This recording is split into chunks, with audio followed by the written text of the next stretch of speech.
Pemirsa, sedikitnya ada 4 syarat yang harus dipenuhi sekolah untuk bisa menggelar pembelajaran tatap muka di masa pandemi COVID-19. Sebelum memenuhi syarat tersebut, sekolah diharapkan melaksanakan pembelajaran secara daring sambil menyiapkan protokol kesehatan pembelajaran tatap muka. Menurut Kepala Dinas Pendidikan, Kepemudaan dan Olahraga Provinsi Bali, Ketut Ngurah-Boye Jayawijaya, sesuai kurikulum kalender pendidikan tahun ajaran baru telah dimulai 13 Juli 2020. Di tengah pandemi COVID-19, anak-anak tetap harus mendapatkan layanan pendidikan, situasi yang belum memungkinkan untuk pembelajaran tatap muka. Kegiatan belajar mengajar sementara masih menggunakan sistem daring. Menurutnya ada 4 syarat yang harus dipenuhi untuk bisa menggelar pembelajaran tatap muka, yakni sekolah harus berada di zona hijau, mendapatkan izin dari pemerintah daerah, sekolah siap menerapkan protokol kesehatan dan mendapatkan persetujuan dari orang tua siswa. Sebelum keempat syarat tersebut terpenuhi, pembelajaran tetap menggunakan metode daring.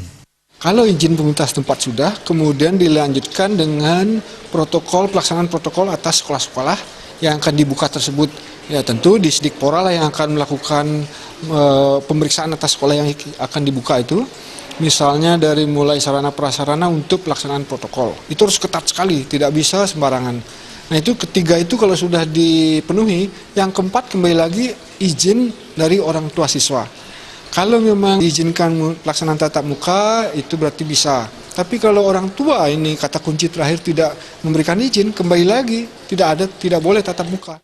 Diakuinya pembelajaran daring tidak bisa seefektif pembelajaran tatap muka. Berbagai permasalahan masih ditemui seperti kendala jaringan di daerah pedalaman di Bangli dan Karangasem. Karena itu kreativitas para guru dituntut bisa mensiasati. Apakah menggunakan metode online interaktif berbasis panggilan video, grup WhatsApp ataupun sistem SMS. Misalnya yang untuk di daerah yang sudah terjangkau dan kapasitas kuotanya bagus sekali, itu tidak masalah.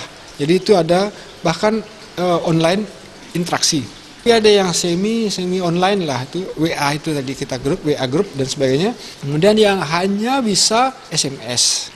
Nah di SMS, hanya memakai SMS inilah diharapkan para kepala sekolah, para guru benar-benar kreatif menciptakan bagaimana caranya supaya sistem pembelajaran berjalan terus. Misalnya kirim SMS dengan soal-soal.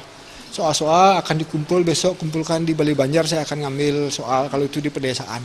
Jadi jangan sampai hanya kendala jaringan kemudian tidak terlaksananya proses belajar mengajar. Untuk menutupi biaya pembelajaran daring, pihak sekolah dipersilakan menggunakan dana bantuan operasional sekolah.